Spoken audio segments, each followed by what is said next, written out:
Like that you never asked, he said as he put on his own music video. And right there began the 6 week timer I subconsciously began when I have made a toxic person too comfortable in my space slash life. I proceed to do a form of rapid fire by becoming the most difficult, high maintenance, I like nothing you do person to see if you can actually earn all that I've given you and I can recoup some self respect. Fast forward, I do not. I like that you never ask is a trigger phrase for me. It's what my dad would say right around when he officially killed my soul. My father's main goal in life was to absolutely dissipate me. He wanted me to have no personality, no identity, no feelings beyond his abuse. Any light in me was to be crushed by his darkness with such vigor and glee that all my suicide attempts meant nothing to him. In his head, he tried to end himself as well, and I guess we were failures at that. Thus, I stopped asking him to be a person with me, and he would smile in pride. I like that you never ask anymore, as if I had gained some form of virtue to his eyes because I was subhuman, a blank space. After all, life is formed from what you need, what you want, and how you claim it. I no longer did those things. We were we were in Phantasm slash Ector's apartment. One of my biggest dating flaws has always been to date people that did what I wanted for myself. I gave them all of my musings and inspirations in hopes they would invite me into their dream, but was really mine, especially because for however much I dated artists, I rarely dated talented ones. They were all the most confident, arrogant people to say they were something they barely or ever could be. Phantasm was simply not a good rapper or singer, but my God, could he promote himself as he was the next Drake or Sade, two of his favorite artists. He saw them as genius, both in presentation and personal power, and was convinced the presentation part was more needed than the personal power. That night, he had ordered pizza, and he loved Hawaiian pizza. It was something I had noted in the beginning of our relationship that whenever he ordered wings or pizza, he never asked what flavor I liked. He simply ordered Hawaiian pizza and lemon pepper wings, extra crunchy, and I ate it because it was good, and I was never asked what I wanted. Nor did I say. I never said, can we actually do Asian food or something different? How about some Puerto Rican cuisine? Never. Of course, you could read this as Hadlin, aka my artist name. What are you doing? It's just pizza, but the pizza was a symbol, and so was the music video. You want to watch anything? He said as he plopped down with the wings while I served myself a slice of pizza. No, I'm good with anything, I replied, genuinely not believing he would put his newest music video for the 80th millionth time.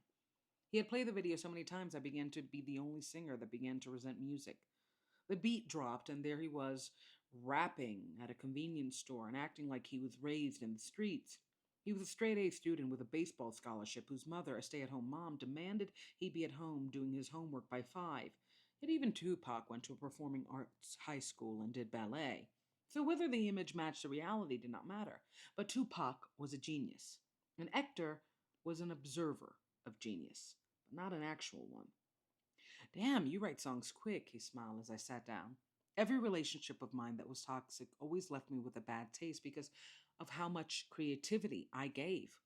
I wrote the song that he was now rapping on a very lush music video that contained beautiful women and not me. I didn't even get credits. By week 1 of any friendship, employment, or romance, I am the assistant to someone, revamping their schedules and personal projects while internally crying that I feel personally I have no self identity. Here he was claiming how great I was and doing songwriting and backing vocals for him, but never, despite all my tracks, did we finish my projects. It looks good, he smiled and bit into his wing like it was a deep fried baby bird, and the echoes of its mourning, screaming mother could be heard at a distance. Notice something in my description? I became disgusted with him because he failed to give me what I asked for and celebrated that I never asked. Now, once again, that red flag veil I put over my eyes because if I do that, it looks rose colored, was dropping, and Hector was running out of time. All right, let's discuss, let's heal. So, this is a kind of, read between the lines, but one of my flaws in terms of finding genuine relationships where I'm genuinely being loving, and uh, I don't know. I don't know if I want to say that. I don't know if that's true. I don't want to be harsh on myself as I look back on my mistakes. I want to give myself grace. Because on one hand, I don't feel like I've ever had true love. And part of that is why I've never been in a relationship that was reciprocal. I've always been the servant. I've always been in service. I've always been super wise and super funny and super creative and super cool and super adaptable. And I was the perfect, easygoing person. So easy. And that's what everybody loved about me right until like that 6 week marker where I don't know, I can't describe it. It's just this moment where a switch goes off. And he said, I like that you never asked. And that it was wild because that's what my father would say all the time, at least towards the end of our relationship. I like that you've stopped asking. I like that you never ask anymore. And then he would go off and buy himself like a $5,000 coat or something that was absolutely atrocious. Because if you've heard my prior episodes, my father had no taste. And when he said that, my heart dropped, and I do this very fantastically horrible thing where I look fine.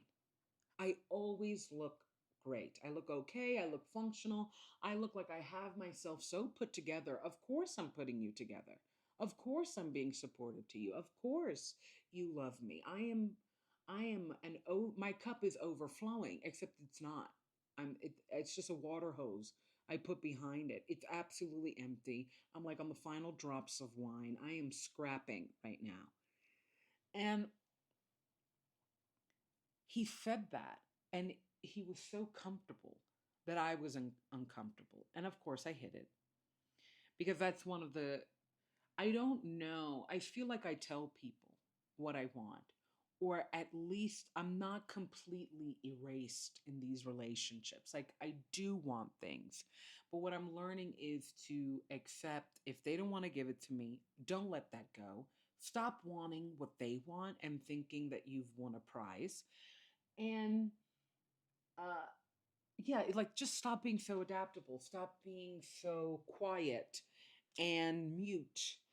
Um, and I think it's because my father would eviscerate me and would start sabotaging and plotting against me anytime I wanted something from him, including kindness.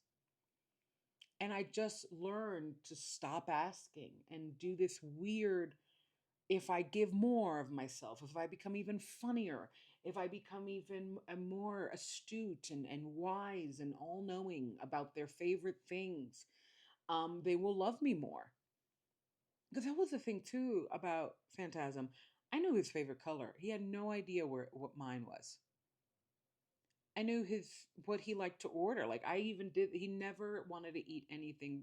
If we ate out, pizza or wings, never more. And those flavors, and I knew it. That was his favorite, and I would order it. And at that moment, I just realized I'm doing this again. I'm becoming I'm like a freaking house beam. I just make sure the house is standing while never feeling at home in it. And he was so relieved that I didn't ask or question what we were eating or asked or questioned what we were watching.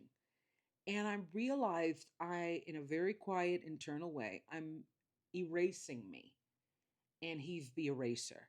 Like I'm erasing me because I'm so scared that if I don't show up as myself fully and forcefully, people won't like me. And I have proof because they left. Once I started to do that, I do like the 6 weeks of suddenly I'm saying everything I've ever wanted, everything I've ever needed, everything that I've ever disliked about them. It's not, I just like you and I adapt to all the things I dislike and learn like I release, I unleash. And then it throws them off because Mrs. Perfect 2 weeks ago didn't mind Hawaiian pizza. Now suddenly she wants the four cheese. And it sucks. It sucks to feel like that. It sucks to feel in an odd way like you're the traitor because you didn't realize you've been betraying yourself all this time and they like you when you betray you. They are dating the person that you made up just so you could be by them. And they are losers. Like is not talented, but he's really good at branding and marketing and kind of, and that was the thing I really have dated way too many Leos, aka like my dad, who loved cocaine and Hawaiian pizza. I really wish I could ask my dad if he liked Hawaiian pizza because I know he loved cocaine. And they do this thing of they just know how to be the most magnetizing person to eventually you discover is a maggot. Like they're just low and wormy. And I don't want to say that about everybody who's hurt me. So I really try to focus on the biggest hurts because I do date losers. I date mean people.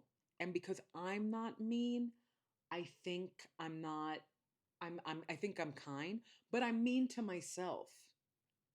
And you're not a saint because you turn on you. You know, like, oh, look at me, always sacrificing me for everybody. Why are you there? Why are you located in that vicinity right now? Could you please remove yourself? You are acting crazy.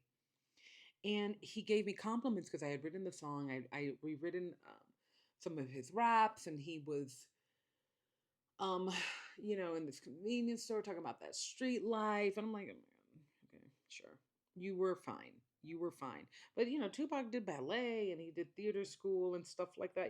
There's fibbing, I guess, which is a little bit disappointing. But Tupac was also a genius and he was reading Machiavelli like by age 8. And so was I. Like, when you are a genius, you're just really good at putting philosophy and human emotions in a way that is accessible. And he is just really good at doing what has already been done in a very flashy way that you look. You know it's not new. Like he's just a carbon copy of like Drake or French Montana or like somebody who's just really good at marketing themselves. Like they're going to be Tupac, but they're barely 2 cents. And it was something that I had talked about with a friend, and I want to do an episode about it. She was laughing at me because she was dating this guy, and by the first week, she had like done his business schedules for the next few months and organized some vacations and he didn't even ask. She just did it. And it was this very servile, like, isn't this a nice thing to do? Me repair your life? Because he was having struggles and she's very good at like organizing and scheduling and and then they had obviously hit a crux in the relationship and she was like, why did I do that? What did I what? And now he was absolutely thriving and he had become disinterested in her. And it's so weird to fix somebody's life and then have them be disinterested in you. And realizing that everything that you wanted them to do for you or they said they would do for you, they didn't. Because that was the flip script. He had done these songs and he never finished them. And I have so many men in this industry that don't finish songs or they keep the artist's songs or they steal your work, especially as a woman. Um, and sometimes I want to reveal their names because they're losers and we should avoid them. But I'm tempted and I'm thinking. Anyway, um, oh, I forgot to say, let's heal, let's discuss, right? As she says after she threatens to name drop.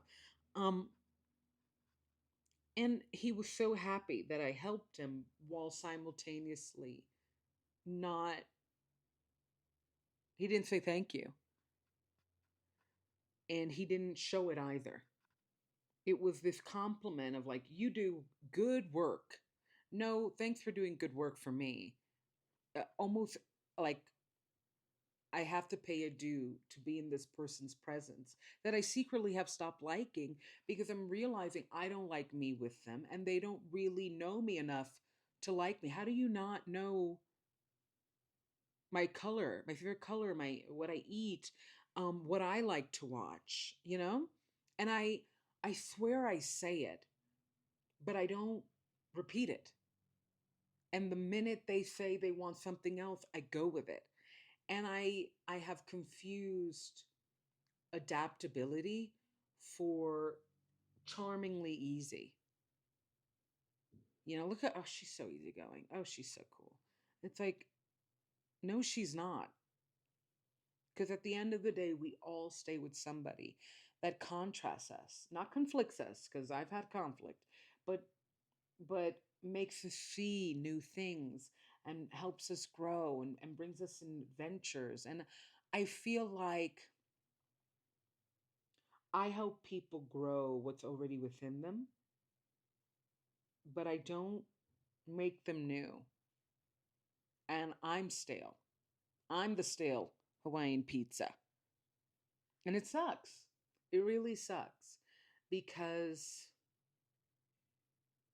it just does. And I put him on that 6 week timer and then he was out. And I don't miss him. And I'm sure he doesn't miss me. And I'm probably a sentence while he's a chapter in my book. And that's why I'm working on myself. So check out daddyrecovery.com for my stories. Please subscribe and follow me everywhere. Check out deandrewiesitall.com for my reviews. And check out the journey of Hadeen in both.